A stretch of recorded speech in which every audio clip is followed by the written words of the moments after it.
route est ouverte maintenant, et c'est le déferlement des blindés vers Colmar.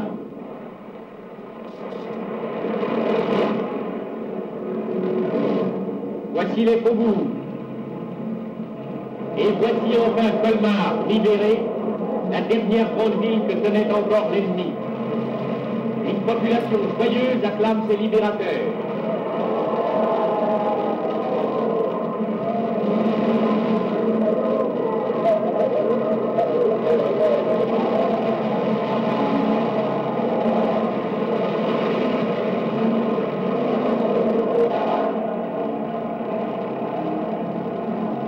Les drapeaux paraissent aux fenêtres.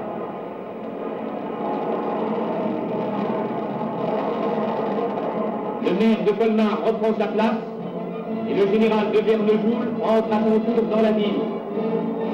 Mulhouse, Strasbourg, Colmar. L'armée française sous le commandement de ses chefs a repris sa marche en avant. C'est elle qui pousse vers le Rhin et c'est elle qui le franchira. Parce que pendant l'occupation, on était à Chauvenvire. Parce que mon papa travaillait à la SNCF, vous voyez. Et alors on a dû partir en 1944. On est parti, on est venu à Colmar. On nous a emmenés avec le camion, on nous a emmenés au collège Saint-André, là.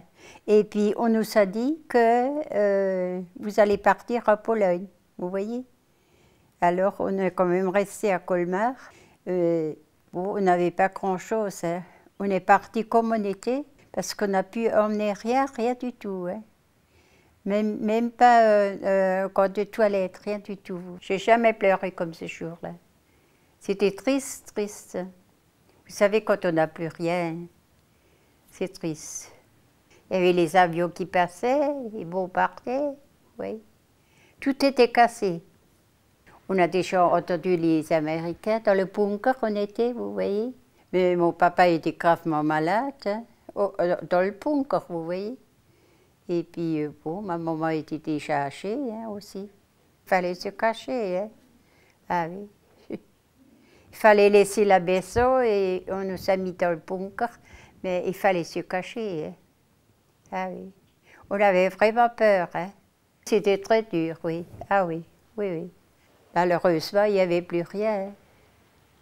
Et puis, on est venu à Colmar, et puis là, c'était un peu encore la guerre. C'est-à-dire, on nous savait à Colmar, hein, on était sinistrés total.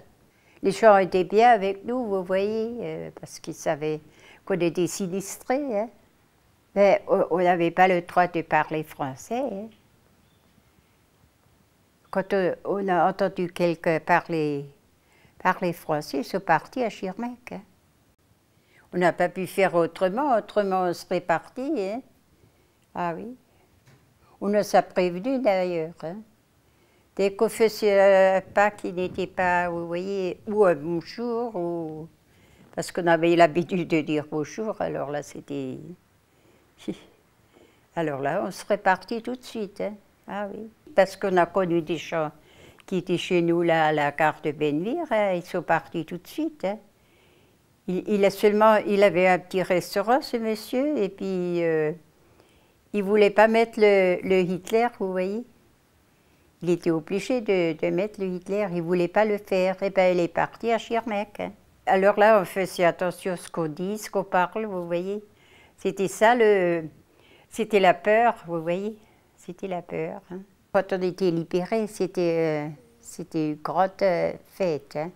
On était avenue de la République, et puis là, ils sont venus à Colmar.